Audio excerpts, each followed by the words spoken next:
Welcome to the last day of homework on this module. I'm super excited to be done with content. Actually, next week we get into or I should say this week on Tuesday, tomorrow, we get into our final project of the year. So this is kind of the last wrap up of the math part of it. So number 13, you are talking about fresh coffee. And in this one, they actually do a taste sampling.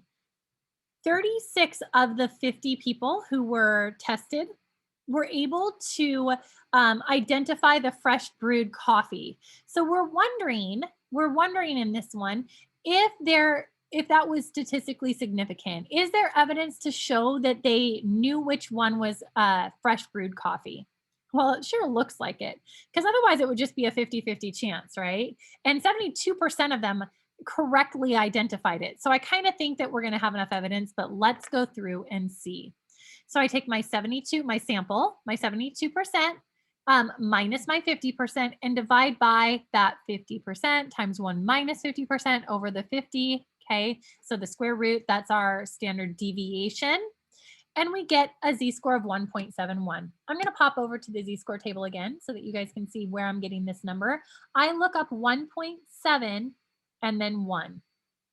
I get about 96%, okay, which actually was a lot closer in my mind. So that's 96% to the left. I need the area to the right because I think it's more than 50%, right? Like I think it's more than 50%. So I do 1 minus 56% and I get 4%. I get 4% of the time, which is less than our 5% of the time. Less than 5%. Remember, anything that happens less than 5% of the time, then I can reject this one and say, nope, it's definitely not 50%, which is what we can do here. So there is evidence to show that coffee drinkers could tell the difference. Or you could say that it's more than 50%, okay? More than 50% of the people that identified the right coffee. Okay. In number 14, I love this one because these are all the common mistakes that people make with the z-score.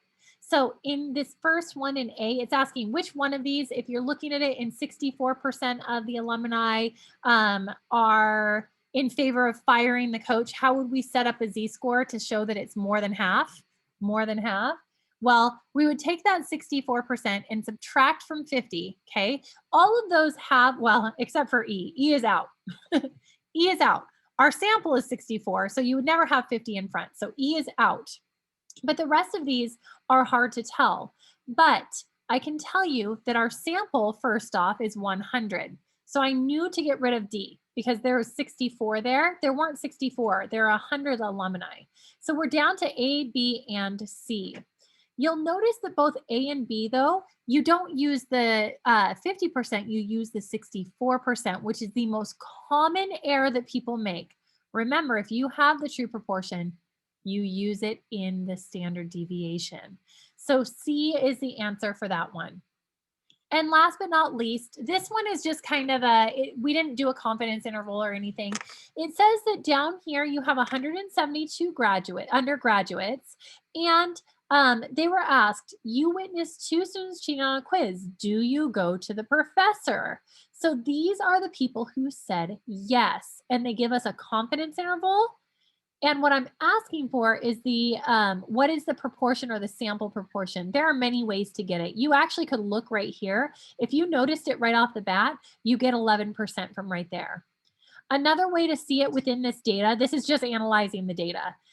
Within the data is if you saw that X is 19 and then the sample size N is 172, you could do 19 divided by 172 to get it.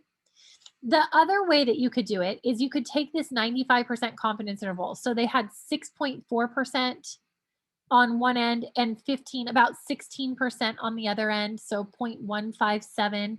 If I divide that by 2, if I add them together and divide by 2, the middle number would have been 11.05. There are kind of many ways to get that, but if you look here, that's what I was asking you. Identify the proportion that said yes. It's 11.505%, or about 11%. If you drop this off, it's about 11%. And that is all for this unit. So this was just a review lesson.